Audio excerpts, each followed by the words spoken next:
바리새인과 서기관들보다 더 나은 모습으로 진정 하나님께서 기뻐서 받으시는 그런 의로운 모습으로 신앙행위를 할 수 있도록 신앙행위에 대해서 예수님께서 교훈을 주신 다음에 일상생활에서도 예수님의 제자들, 하나님 나라를 믿는 성도들다운 모습으로 살아갈 수 있도록 가르쳐 주신 교훈에 대해서 저희가 지금 말씀을 나누고 있습니다. 그래서 지난주에 함께 말씀 나눈 첫 번째 주제가 뭐였냐면 재물에 대한 것이었죠. 재물이라는 주제는 결국 나를 사랑하시는 아버지를 더 사랑하느냐, 아니면 아버지 손에 들린 아버지가 나에게 주실 것들을 더 사랑하느냐 하는 문제였습니다. 좀 더 구체적으로 말씀드리면 창조주이신 하나님이 주인이 되시는 삶으로 나의 삶이 바뀌는 거죠. 그래서 나의 마음과 시선이 세상을 향했던 것들이 이제는 영적인 하나님의 일들에, 하나님의 것들에 맞춰지게 되고, 그래서 하나님께서 나에게 이미 허락해 주신 것들에 감사하면서 그것 가지고 주의 일에 내가 사용하고 헌신하고 충성하게 되는, 그렇게 하늘의 보물을 쌓게 되고 그렇게 영적으로 자라가고 그렇게 성숙해가는 그런 삶을 살아가느냐, 아니면 세상적이고 육적인 것들,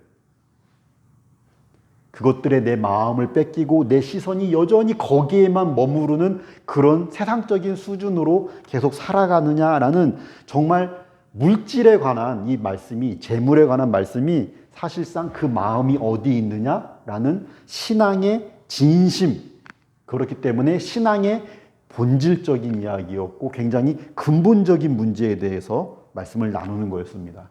정말 예수님께서 제자들에게 일상생활에 대해서 교훈을 주실 때에 첫 번째로 삼을 만한 그런 말씀인 것이죠. 오늘 여기서 이어지는 두 번째 말씀도 염려라는 주제가 저희들에게 그렇게 중요한 것 같지 않게 느껴질지 모르지만 두 번째로 예수님께서 말씀하실 정도로 이렇게 중요한 그런 주제라는 것을 저희가 생각해 봐야 됩니다. 그래서 이 말씀 뒤에 지금 이어지는 거예요. 계속 성경 말씀 보면 24절에 뭐라 그랬냐면 너희가 두 주인을 섬기지 못한다라는 말씀 하시고 25절에 바로 이어지는 겁니다. 그러므로 내가 너희에게 이르노니 목숨을 위하여 무엇을 먹을까, 무엇을 마실까, 무엇을 입을까 염려하지 말라. 목숨이 음식보다 중하지 아니하며 몸이 의복보다 중하지 아니하냐. 무슨 말씀입니까? 너희는 하나님께서 목숨 주신 것, 너희 몸은 하나님의 것인 것. 왜냐하면 하나님이 주인인 것을 24절에서 말씀 나눈 것처럼 하나님이 목숨 주셨고 살려주시고 몸을 주신 소유하신 주인이라는 걸 아는 너희는, 그렇다면 하나님께서 먹을 것, 마실 것, 입을 것도 주실 줄 믿고 믿음으로 염려하지 말라는 말씀입니다. 네 주인이 안 굶긴다. 네 주인이 입히신다. 앞서 주기도문 말씀 나눌 때 일용할 양식을 주시옵고 할 때, 그때도 이 부분에 대해서, 염려에 대해서 말씀을 나눴었는데, 일단 일용할 양식을 주시옵고 할 때 일용할 양식은 우리들에게 살아가는데 필요한 모든 것을 대표하는, 대유법을 사용해서 대표하는 그런 의미라고 말씀드릴 것처럼 오늘 본문에서 먹고 마시며 입는 것이라고 하는 것들은 우리가 살아가는 데 필요한 모든 것들을 이야기합니다. 일용할 양식을 주시옵고 하고 같은 뜻이라고 할 수 있는 것이죠. 그러니까 하나님을 믿는 사람들은 먹고 마시는 것뿐만 아니라 너희들 살아가는 데 필요한 모든 것들로 염려하지 말라는 거예요. 어떤 이유로든지 염려하지 말라는 겁니다. 그래서 먹고 마시는 것들을 하나님께서 주신다, 봐라 하는 예로 말씀을 주신 게 공중에 날아다니는 새들도 하나님께서 먹을 것 주시지 않냐. 그리고 입을 것들도 걱정하지 마라. 하나님께서 입히신다라는 예로 28절에 들의 백합화도 아무것도 안 하지만, 수고 안 하지만 입히시지 않냐. 이렇게 말씀을 하시는 거죠. 그리고 지금 이 공중의 새나 들의 백합화나 이 예가 똑같이 끝나요. 끝나는 말씀은 뭐라고 끝나냐면 마지막이 너희는 이것들보다 더 귀한 존재들이다. 하물며 너희일까 보냐. 새도 먹이시고 꽃도 입히시는데 너희들을 안 입히시고 안 먹이실 것 같으냐. 너희들이 누구냐. 우리가 누구입니까? 하나님의 형상으로 지음받은 존재들이에요. 더군다나 앞서 말씀 나눈 것처럼 하나님을 주인으로 믿는 사람들이에요. 그래서 하나님 주신 것 가지고 하나님의 나라를 위해서 헌신하고 충성하겠다고 하는 사람들이에요. 그런 사람들을 안 입히시겠느냐, 안 먹이시겠느냐. 여러분들 어떻게 생각하십니까? 하나님께서 다 주실 줄 믿습니까? 믿으면 염려할 일이 없죠. 믿으면. 그런데 이것을 못 믿으니까 너희가 못 믿는다고 말은 안 하지만 결국은 그것 때문에 세상적인 일들로 근심 걱정하고 있는 것은 결국은 못 믿는다는 것을 이야기하지 않느냐. 그러니까 여기서 말씀하시는 거죠. 마지막에 믿음이 작은 자라고. 예수님도 이것이 믿음의 문제라는 것을 이야기합니다. 예전에 보면 어르신들이 자식이 부모 앞에서 한숨 쉬면 혼을 내셨어요. 그렇죠? 부모 앞에서 한숨 쉬는 거 아니라고. 부모가 못 믿어서, 부모가 뭐 못 해줄까봐, 안 해줄까봐 지 문제 지가 끌어안고 자식이 한숨 쉬면 혼났어요. 불효라고. 하나님 앞에서 염려 근심하는 게 하나님 보시기에 그런 모습이라는 걸 알아야 되는 거예요. 재물이라는 주제가 결국 말씀드린 것처럼 그 마음이 어딨냐, 진심이 진짜 어딨냐, 왜 믿냐, 땅에 있는 것 때문에 믿느냐, 하나님을 위해서 믿느냐, 이거였던 것처럼 염려라는 주제도 계속해서 예수님도 말씀하시듯이 이 믿음의 문제라는 것이죠. 마음과 시선에 나에게 모든 것 주시는 주인을 바라보고 있는 종이냐, 아니면 주인 못 믿어서 내가 못 믿어서 걱정 근심 끌어안고 그 근심이 내 마음의 주인이 되어 있느냐, 이것이 염려의 본질입니다. 예수님께서 두 번째로 신앙과 관련돼서 말씀하실 만한 그런 주제인 거예요. 굉장히 중요한 거예요. 가벼운 게 아닙니다. 입으로 주여 주여 하는 것이 아니라, 입으로만 주여 주여 하는 것이 아니라 진실로 마음에 하나님이 계시고 하나님께서 그 삶의 주인이 되셔서 일용할 모든 것 정말로 주신다, 도우시고 나를 가장 선한 길로 인도하시는 분이라는 그 참된 믿음, 그 참된 믿음이, 이 세상은 크고 작은 문제들이 계속 반복되는 세상인데, 그렇잖아요? 나이에 맞게 다 크고 작은 문제들 있잖아요. 아무리 어린 학생들도. 그런 세상에서 믿음이 필요할 때, 믿음이 발휘되어야 될 때, 그 문제 속에서 믿음이 발휘되느냐, 믿음으로 강하고 담대한 모습으로 믿음으로 반응을 하느냐, 아니면 염려, 걱정, 근심으로 그 문제만 끌어안고 있느냐, 이걸로 그 참된 믿음이 드러나게 된다라는 거예요. 보이지 않는 믿음이. 그래서 광야 같고 이 죄가 만연한 세상에서 성도들이 하나님을 신뢰하면 낮에는 구름 기둥, 밤에는 불 기둥으로 인도하시고 광야에서 만나와 메추라기를 주시고 물이 없으면 반석에서 물을 내셨던 그 하나님과 동행하는 것을 맛보며 광야를 강하고 담대하게 걸어갔던 여호수아와 갈렙처럼 그렇게 우리도 이 광야 같은 세상을 살아갈 수가 있는데, 이스라엘을 생각해 보세요. 똑같은 광야를 걸어갔습니다. 똑같은 기간을 광야에서 살았고 똑같이 하나님의 은혜를 경험했습니다. 그런데 하나님을 신뢰하고 그 마음속에 하나님이 있지 않았던 그 대부분의 백성들은 작은 일 하나만 있으면 그렇게 불평불만했고, 믿음에서 나오는 거죠. 하나님 앞에서 불평불만하고 무슨 일 하나 있을 때마다 하나님은 안 보이고 문제만 보이고, 그러니까 작은 일에도 근심 걱정하고, 그렇게 40년을 살아가는 거예요. 똑같은 길을 가는데, 똑같은 경험을 하는데 강하고 담대하게 믿음으로 살아가는 방법이 있고, 계속해서 문제 끌어안고 그렇게 고개 숙이고 광야를 살아가는 그런 방법이, 다른 방법이 있는 것이죠. 그래서 지난주에 말씀 나눌 때도 그런 말씀 나눴잖아요.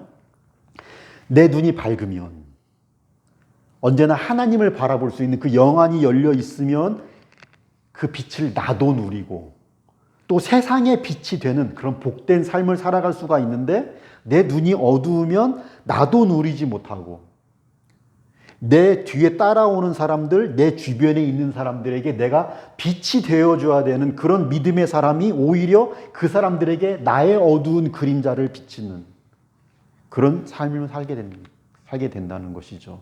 이게 빛의 삶을 살아야 되는 그리스도인들에게 굉장히 중요한 문제입니다. 이 부분을 저희가 가볍게 생각할 수 없습니다. 얼마 전에 어떤 분 인터뷰하는 걸 본 적이 있어요. 한번 그분이 고등학교 과학 교사라고 그렇게 얘기하셨는데, 본인이 교회를 다닌 지는 몇 년 됐지만 아직 자기에게는 솔직히 이야기해요. 저는 아직은 잘 못 믿겠습니다. 아직은. 그래서 인터뷰하는 사람이 그런데 어떻게 교회는 나오시게 됐고 계속 교회에 나오십니까? 그렇게 물어보니까 자기 부인이 처녀 때부터 교회를 다녔대요. 그런데 같이 살면서 보니까 살다 보면 뭐 이런저런 일도 많고 그래서 자기는 속상하고 힘들고 자기는 그렇게 근심 걱정이 가득한데 자기 부인은 근심 걱정 없는 사람처럼 산다는 거예요. 그런 모습을 보면서 같이 살면서 신기하더라는 거죠. 그런 모습을 보니까 나도 도대체 뭐 때문에 저렇게 마음 편하게 살고 있는지 나도 궁금하다. 그 이유가 궁금하다. 한번 가봐야겠다. 정말 뭐가 교회에 있긴 있나 보다. 그걸 내가 밝혀보겠다 하고 교회에 나오기 시작했다라는 것이죠. 그리고 교회 다니면서 부인뿐만 아니라 교회 성도들의 모습을 보면서 밝은 모습, 그런 긍정적인 그런 에너지들이, 믿음의 그런 에너지들이 나는 믿지 못하지만 그 성도들에게서 나에게 받게 되는 그 긍정적인 에너지가 좋아서 기뻐서 교회에 나옵니다. 이렇게 이야기를 하는 거죠. 그렇게 그런 마음으로 교회 다니다 보면 하나님께서 마음 문을 열어주시는 거잖아요. 저희 믿는 사람들이 그래야 되는 거죠. 그렇게. 우리 이분의 이 부인처럼 그런 모습이어야 되는 거예요. 그래서 나도 자유하고 근심 걱정으로부터 평안을 나도 누리면서 이 평안 없는 세상에서 그렇게 살아가는 사람들에게 평안을 전하는 사람들이 돼야 되잖아요. 내가 믿음으로 굳건히 서서 그 평안 없는 사람들에게 위로와 격려와 힘이 되는 사람들, 힘들고 어려운 사람들도 나를 보면 힘이 나게 되는, 소망을 갖게 되는 그런 사람들이 되어야 된다는 것이죠. 그런데 저희가 그렇게 살지 못할 때 이게 심각한 게 오히려 그 반대가 될 수 있다는 것을 저희는 명심해야 됩니다. 명심해야 됩니다. 교회 다니는 사람이 교회 다니는 거 사람들이 다 아는데 가정에서가 됐건 학교에서가 됐건 어느 모임에서가 됐건 늘 근심 걱정하고 있고 한숨 푹푹 쉬고 있으면 여러분 사람들이 말은 안 해도 보는 눈이 있고 생각이 있는데 당신을 보니까 나도 참 교회 가보고 싶네요 라는 생각을 하게 될까요? 어떤 생각을 하게 될까요? 교회 다녀도 별 수 없잖아. 너도 똑같잖아. 똑같이 걱정 근심하고 있고 믿는 구석 하나 없는 것처럼 그렇게 살아가면 그런 모습으로 내가 예수 믿고 나는 천국 간다 그러면 사람들이 뭐라 그럴까요? 어떻게 생각을 할까요? 지금 내 삶에 어떤 긍정적인 영향도 변화도 내 근심 걱정도 해결 못 해주는 걸 내가 뻔히 보고 아는데 죽으면 천국 간다는 말을 어떻게 믿어요?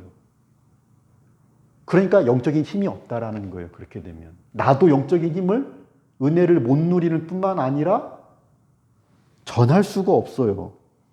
믿지를 못하죠. 내 모습이 그걸 보여주고 있잖아요. 내 눈이 성하면 믿음의 눈을 가지고 있으면 그렇게 나도 누리고 다른 사람들에게 위로와 격려를 해줄 수 있지만 그렇게 세상 속에서 빛이 되고 소금이 되는 삶을 살 수가 있지만 믿음이 없이는 내가 하나님을 바라보지 못하고 의지하지 못하는 모습으로는 절대 빛과 소금이 될 수가 없는 것이죠. 하나님의 나라를 믿고 소망하면서 이 땅에 그러니까 가는 곳마다 하나님의 나라를 세워가면서 그게 우리의 사명이잖아요. 그러면서 나도 누리고 전하는 것이 우리의 그리스도인들의 모습이어야 되는데 완전히 반대되는 삶을 살게 되는 겁니다. 다시 말씀드리지만 예수님께서 그렇기 때문에 두 번째로 재물이라는 것에서 말씀을 주신 다음에 염려라는 부분에 대해서 말씀을 주십니다. 우리 믿음과 직결되어 있고 그리스도의 삶, 그리스도인의 진실된 그런 삶의 모습에 굉장히 중요한 부분이에요. 30절에 예수님께서 말씀하시죠. 오늘 있다가 내일 아궁이에 던져지는 들풀도 하나님이 이렇게 입히시거든 하물며 너희일까 보냐 믿음이 작은 자들아. 하나님께서 공중의 새도 들의 백합화도 돌보시는데 절대로 하나님의 형상인 사랑하는 자녀들을 모른 척 하시지 않는다라는 사실. 반드시 나에게 지금 힘들고 어려움이 있다 할지라도 모든 일이 합력하여서 나를 더 강하게 하시고 나를 더 믿음이 더욱더 깊어지게 하시고 합력하여 선을 이루게 하신다라는 그 사실을 기억하면서 소망 가지고 감사하고 기뻐하는 그런 삶을, 그리스도인의 삶을 살아가야 하는 것입니다. 예수님께서 말씀하시기를 염려하지 말라 그러셨잖아요. 또 우리 구약에서 너무 잘하는 말씀이지만 이거 지금 잘못 눌렀어요. 강하고 담대하라 그러시잖아요. 강하고 담대하라고. 모두 다 명령형인 것을 기억하자 그랬죠. 염려하지 말라, 강하고 담대하라. 명령을 하십니다. 교회 오래 다녔다고 절대 그냥 저절로 안 된다라는 거예요, 이게. 성경 지식이 있으면 절대 그냥 지식이 있다고 머리로만 이해한다고 절대 안 된다라는 거예요. 믿음으로 명령을 실천하는 자가 누릴 수 있어요. 왜 그럴까요? 머리로 알고 아는 대로 믿는 대로 실천하는 자가 누릴 수 있습니다. 찾는 자가 찾고 구하는 자가 구하고 두드리는 자에게 열어주신다 그랬습니다. 왜 그럴까요? 진정한 믿음은 말로만 하는 게 아니라 진실된 마음에서 나오는 행동이 있기 때문이에요. 진실된 행동이 따라오는 참된 믿음의 그 삶에 누림이 있는 것이죠. 그게 우리의 구원은 은혜로, 우리의 공로 하나 없이 은혜로 구원 주시지만 명령을 하시잖아요. 그 명령대로 누리면서 자라가는 것은, 자라가라는 것도 명령입니다. 의무와 책임입니다. 믿는 사람들의 의무와 책임도 있는 거예요. 존경하는 노진준 목사님께서 최대의 변수라는 단어를 사실 사용하신 적이 있어요. 최대의 변수라는 그 단어를 기억하시면 좋을 것 같습니다. 믿는 사람들에게, 하나님을 믿는 사람들에게 하나님이 최대의, 최고, 최상의 변수입니다. 모든 일에서. 저희가 세상적으로 계산해보고 모든 방법 다 찾아봐도 도무지 답이 안 나와서 걱정, 근심할 수밖에 없을 때에도 우리에게는 최대의 변수이신 하나님이 계시다라는 사실을 잊지 마시기 바랍니다. 하나님을 이렇게 최대의 변수로 알고 문제가 있을 때마다, 어떤 일이 있을 때마다 하나님을 의지하고, 그것이 믿음인 것이잖아요. 그런데도 하나님이 마치 내 문제도 해결 못하는 분이신 것처럼, 내 문제보다도 우리 하나님이 더 작아서 못 풀어주실 것처럼, 하나님도 안 되는 것처럼 걱정, 근심에 내가 빠져 있는 것이 불신앙인 것이잖아요. 그게 불신앙. 하나님 못 믿습니다. 말은 안 하지만 실제적으로 그래서 내가 걱정, 근심 끌고 있잖아요. 끌어안고 있잖아요. 하나님께 맡기지를 못해. 못 믿어서. 그런 거죠. 내 마음에서 하나님이 계셔야 될 그 중심에 하나님이 계시지 않고 걱정, 근심이 딱 자리하고 있는 거예요. 그래서 우상숭배가 되는 거죠.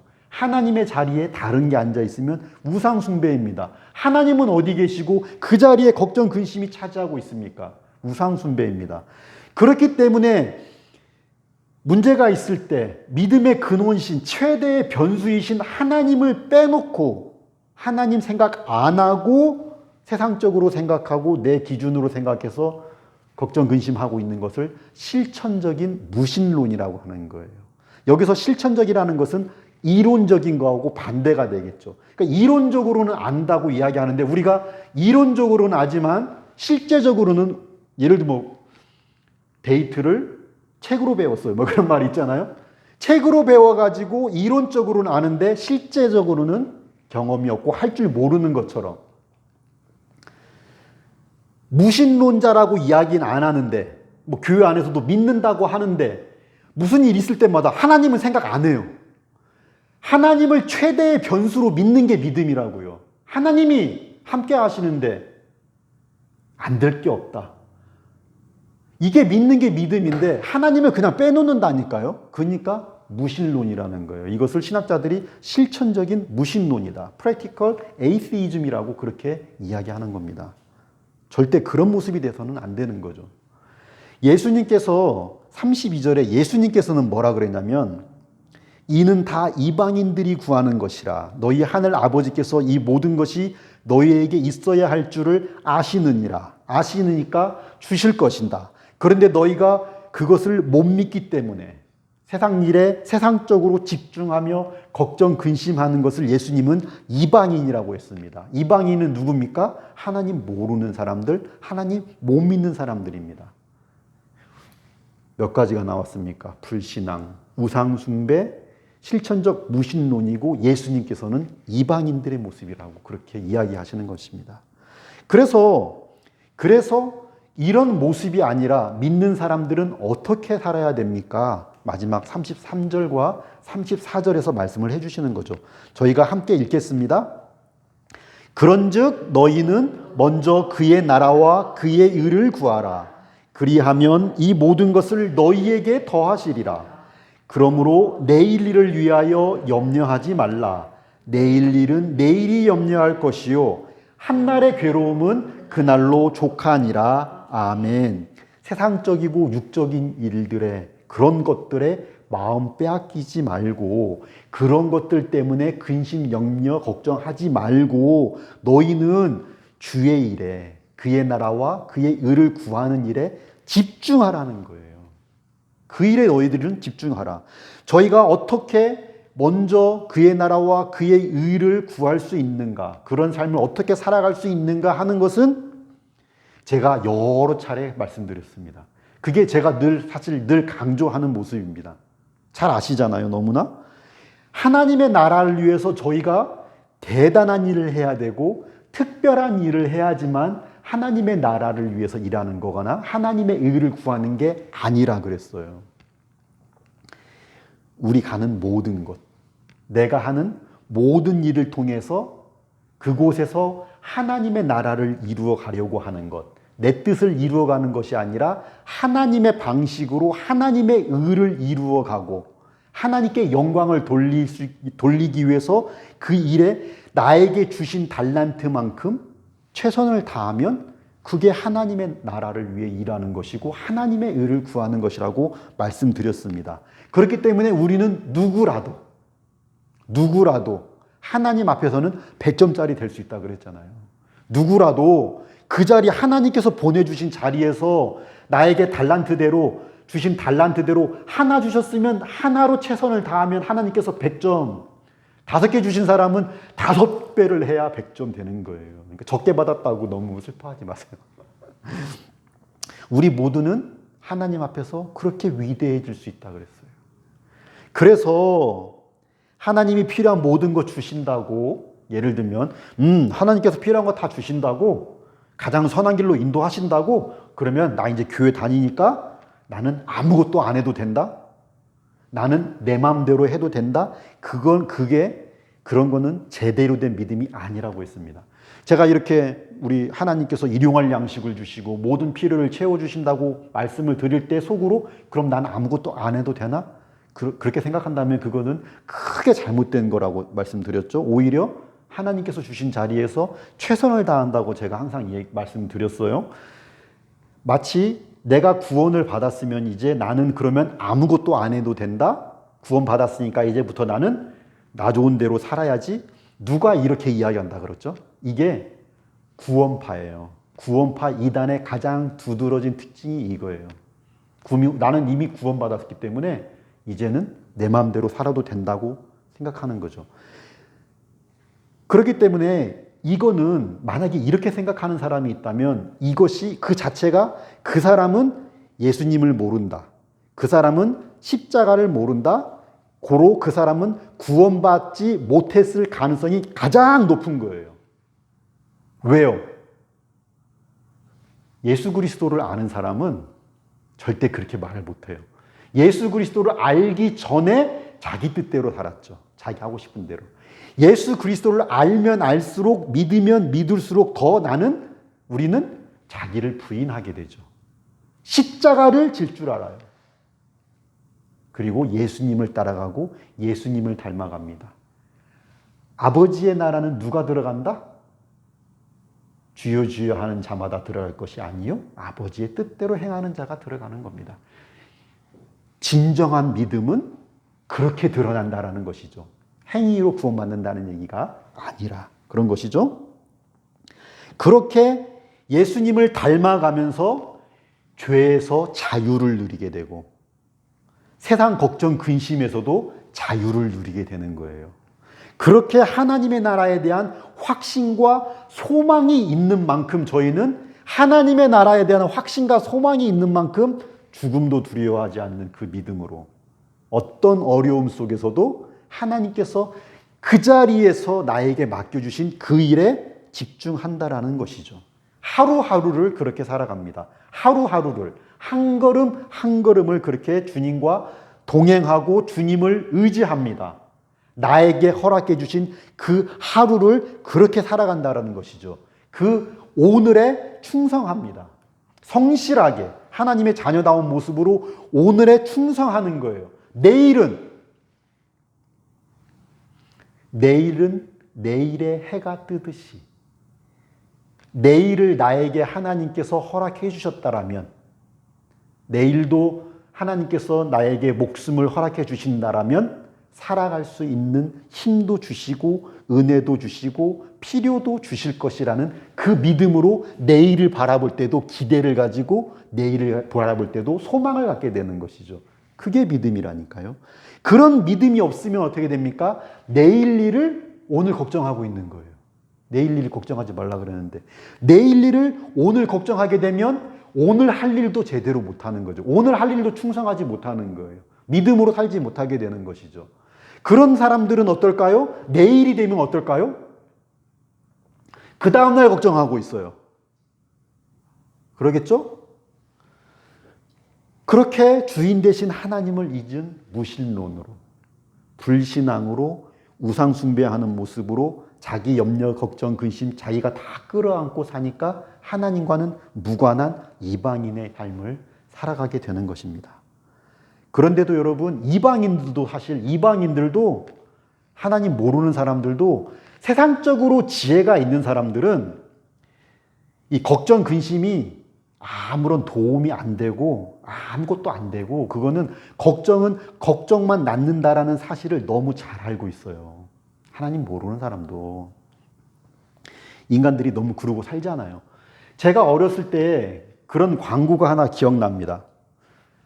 방랑시인 김삿갓처럼 이렇게 김삿갓의 모습으로 딱 이렇게 분장한 사람이 높은 산에 올라가서 세상을 딱 내려다보면서 이렇게 말합니다.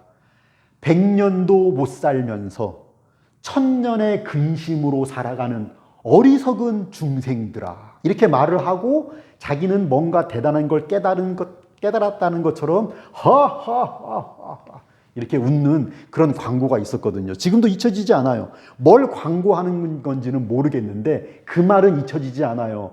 100년도 못 살면서 1000년의 근심으로 살아가는 어리석은 중생들아. 이 말이 본래 찾아보니까 예수님 오시기 약 300년 전에 살았던 중국 송나라 때 장자라는 사람이 한 이야기라고 해요. 그 사람이 쓴 책에서 나오는 말인데 중국엔 송나라가 2번 있었습니다.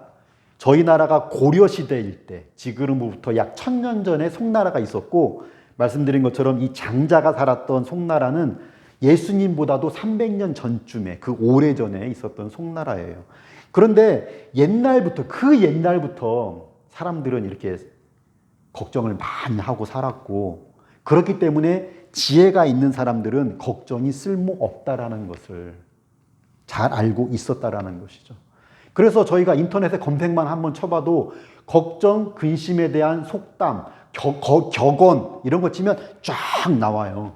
무익하다라는 거에 대해서 걱정은 팔자다 뭐부터 시작해가지고 그만큼 걱정, 근심이 무익하다, 무용하다, 쓸모없다라는 것을 이야기한다라는 것이죠. 세상적으로만 지혜가 있어도 걱정은 걱정이 걱정을 낳고 계속해서. 그래서 지금 당장 나에게 주어진 일에도 집중하지 못하게 하는 부정적인 영향만 준다라는 사실을 잘 알았다라는 겁니다. 예수님은 뭐라고 하셨냐면, 예수님은 너희 중에 누가 염려함으로 그 키를 한 자라도 더할 수 있겠느냐 이렇게 표현하셨죠. 영어 성경을 보시면 영어 성경들은 누가 염려함으로 생명을 한 시간이라도 더할 수 있겠느냐 이렇게 영어로 읽으신 분들은 그렇게 표현이 되어 있을 거예요. NIV나 ESV도 그렇게 번역을 했는데 이게 이 단어가 그렇게 똑같다라고 합니다. 이게 그 사람에게 사용할 때는 키를 이야기하고 또 생명을 이야기하기도 한다고 그렇게 이야기를 해요. 그런데 키가 됐건 생명이 됐건 의미는 똑같죠.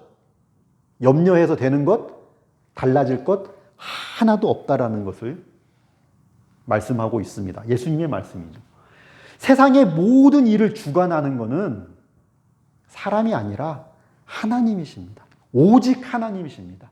세상의 주인 되시고 나의 주인 되시는 하나님이십니다. 그것을 아는 것이 그게 지혜의 시작인 것이죠. 지혜의 근본입니다. 그 하나님을 아는 것이.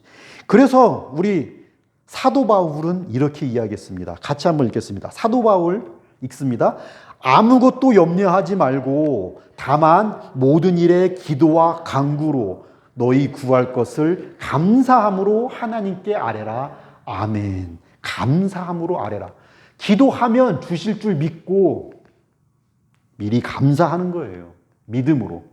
사도 베드로도 이렇게 이야기했습니다. 읽겠습니다. 너희 염려를 다 주께 맡기라. 그가 너희를 돌보심이라. 아멘. 그러니까 염려될 때마다 뭐 하면 돼요? 기도하시면 돼요. 기도 한 번 했다고 염려가 안 없어지면 더 하시면 돼요. 문제가 클수록 더 기도해야죠. 그리고 제가 정말 좋은 방법 하나 더 가르쳐 드린 거 있어요. 저도 자주 사용하는 방법. 걱정, 염려 안 되는 사람이 없죠. 그런 마음 들 때마다 연약하고 죄 많은 내 영혼의, 내 마음의 소리에 귀 기울이지 말라고 했습니다. 세상은 그렇게 가르쳐요. 네 마음의 소리에 귀를 기울여라. 하지만 성경은 말씀합니다. 네 마음의 믿음으로 선포하라. 왜? 내 마음은 세상적이니까, 육적이니까.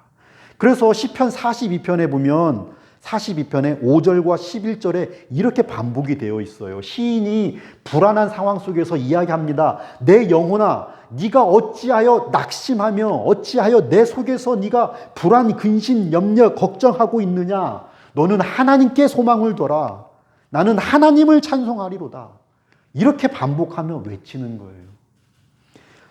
지금까지 이 자리까지 여러분 우리가 살아오는 동안에 하나님께서 가장 선한 길로 인도하셨음을 믿습니까? 그걸 믿는다면 앞으로도 그렇게 인도해 주실 줄을 믿으시기 바랍니다. 그래서 이 정말 걱정, 근심할 일 많은 세상이잖아요. 이 세상에서 오직 믿음으로 하나님께서 주시는 그 은혜와 평강을 나도 누리고 그거 몰라서 그 믿음 없어서 걱정, 근심, 염려하며 살아가는 저 세상 사람들에게 믿음과 소망의 그 복음을, 주님을 증거할 수 있는, 그렇게 천국을 증거할 수 있는, 이 땅에서도 저희들이 경험하고 맛볼 수 있는 그 하나님의 나라를 전할 수 있는 증인의 삶을 살아가는 저와 여러분이 되시기를 간절히 축원합니다. 기도하겠습니다. 사랑과 은혜가 한이 없으신 하나님, 감사와 찬양을 드립니다. 하나님과 원수였던 저희들을 구원해 주시고 자녀 삼아 주시고 오늘 이 자리까지 인도해 주신 하나님께서 앞으로도 변함없이 신실하신 사랑과 은혜를 베풀어 주실 것을 믿고 강하고 담대한 하나님의 자녀의 삶을 살아갈 수 있도록 성령으로 인도하여 주시옵소서. 걱정, 근심, 염려할 것 많고 한숨 지을 일도 많은 이 세상에서 오직 믿음으로 그렇게 항상 기뻐하고 범사에 감사하며 영원하고 참된 소망을 가지고 살아가면서 이 땅에 하나님께서 보내주신 위로와 격려의 손길이 되어주고 소망을 전해주는 빛과 소금의 삶을 살아가는 저희 될 수 있도록 지혜를 더하여 주시고 능력을 더하여 주시고 축복하여 주시옵소서. 예수님의 이름으로 기도드립니다. 아멘.